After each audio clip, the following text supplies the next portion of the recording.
A hotel brand at Bahamar wants out. A gunfight at a local cemetery, and Free National Movement leader Dr. Hubert Minnis at the center of controversy. Find out about these stories and others. I'm your host, Krishna Virgil, and welcome to the Tribune's Top 5.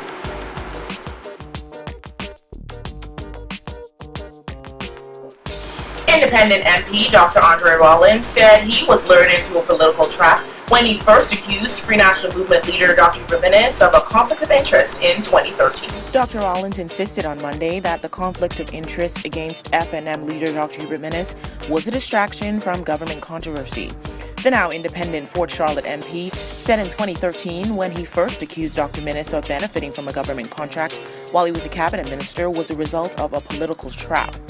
As a guest on radio show Let's Talk Live, Dr. Rollins said he regrets making the claim against Dr. Minnis during a row in the House of Assembly 2 years ago, adding that in hindsight, he would not have rushed to make the assertion that would later prove to be an embarrassment on himself. However, he urged the Killarney MP to directly address the renewed claims or face the deterioration of his party's campaign against the alleged conflict of interest concerning Attorney General Alison Maynard Gibson and Bahamar. He said, quote, "That was a very valuable lesson that I learned. I was played. I was called very hurriedly into a meeting and told that they had some very juicy information on Dr. Minnis and they would like me to bring it up in the public's attention in the House of Assembly. I allowed myself to be drawn into a trap, and so if I had to do it all over again, I would have understood that in this business of politics, you have to look at times at things from a 360-degree perspective," end quote.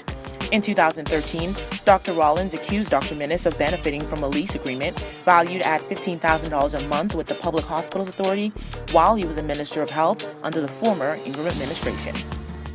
Prime Minister Perry Christie recalled his administration's prior hopes that Bahamar CEO Sarkis Ismailian would not just allow the resort to go as the legal battle continued in the courts this week. The nation's leader also defended his decision to ask Minister of State for Legal Affairs Damian Gomez to step down as the government's lead attorney in the $3.5 billion resort's legal battle, insisting that it was important for people to see the ongoing process in the court as independent of the government's interference. Before Justice Ian Winder on Thursday in the Supreme Court, Bahamar's legal team were adamant with arguments calling on the judge to dismiss the government's winding up petition for appointment of provisional liquidators to speed up the completion of the Cable Beach development.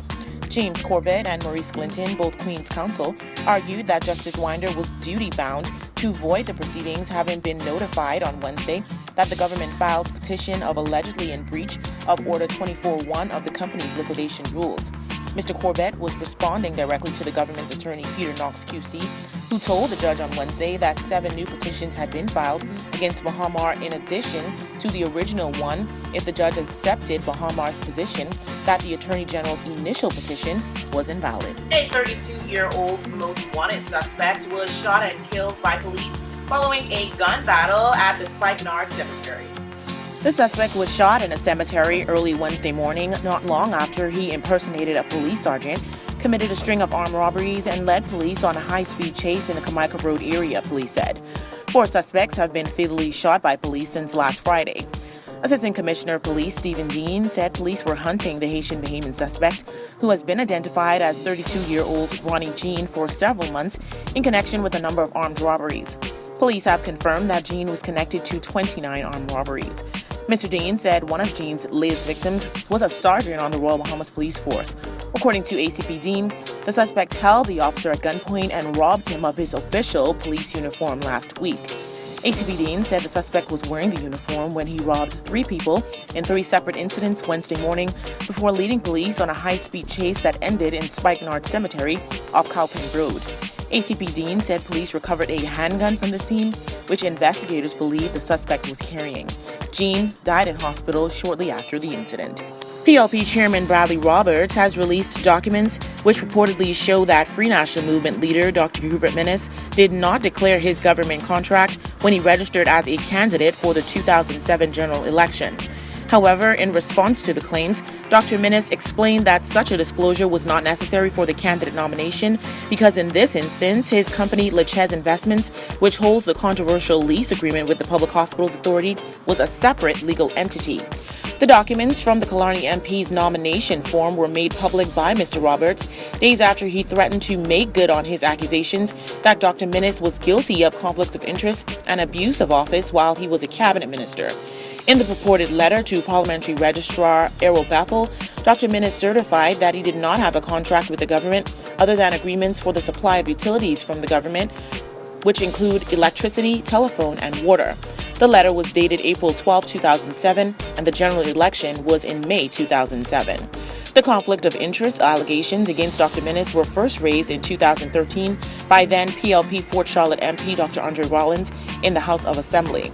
Dr. Rollins said Dr. Minnis, when he was in office, was advised by then Prime Minister Hubert Ingraham to end the contract in question. However, Dr. Rollins accused Dr. Minnis of seeking to cover it up. Dr. Minnis has always maintained he went through the appropriate disclosure process.